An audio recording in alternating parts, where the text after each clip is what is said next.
প্রকৃতির রুদ্ররূপ দেখল উত্তরপ্রদেশ, আস্ত মানুষ উড়ল ঝড়ে। সেই ছবি ভাইরাল সমাজ মাধ্যমে। প্রবল ঝড় বৃষ্টিতে লণ্ডভণ্ড উত্তরপ্রদেশ।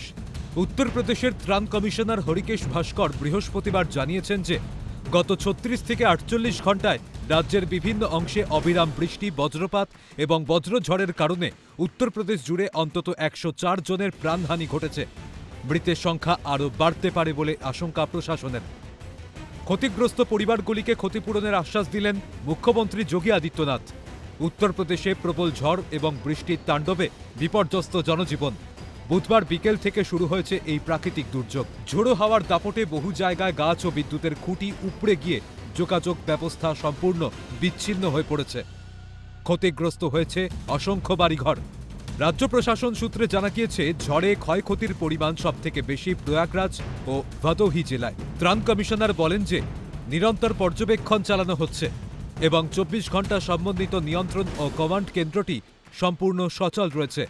সকল কর্মকর্তাকে সরেজমিনে পরিদর্শন করার নির্দেশও দেওয়া হয়েছে। যোগী আদিত্যনাথ কর্মকর্তাদের অবিলম্বে ক্ষতিগ্রস্ত এলাকা পরিদর্শন করে ভুক্তভোগীদের সহায়তা প্রদান ও ক্ষতিপূরণ বিতরণের নির্দেশ দিয়েছেন এবং জেলাগুলোকে প্রতি 3 ঘণ্টা অন্তর পরিস্থিতির হালনাগাদ তথ্য জানাতে নির্দেশ দিয়েছেন। তিনি সকল জেলা ম্যাজিস্ট্রেটকে ত্রাণ কাজকে অগ্রাধিকার দিতে বলেছেন। তিনি আরও নির্দেশ দিয়েছেন যে ক্ষতিপূরণ বিতরণ, উদ্ধার অভিযান এবং অন্যান্য সংশ্লিষ্ট কাজের হালনাগাদ তথ্য সামাজিক যোগাযোগ মাধ্যমে জানাতে হবে। ভদোহির অতিরিক্ত জেলাশাসক জানিয়েছেন, রাস্তা থেকে গাছ ও খুঁটি সরিয়ে পরিস্থিতি স্বাভাবিক করার কাজ যুদ্ধকালীন তৎপরতায় শুরু হয়েছে। বর্তমানে ক্ষতিগ্রস্ত এলাকাগুলিতে জেলা প্রশাসনের আধিকারিকরা ক্ষয়ক্ষতির পরিমাণ খতিয়ে দেখছেন। আহতদের উদ্ধার করে হাসপাতালে পাঠানোর পাশাপাশি ত্রাণ বিলি ও উদ্ধার অভিযান জারি রয়েছে। আবহাওয়া ও পরিস্থিতির ওপর কড়া নজর রাখছে পুলিশ ও স্থানীয় প্রশাসন। ক্যালকাটা নিউজ।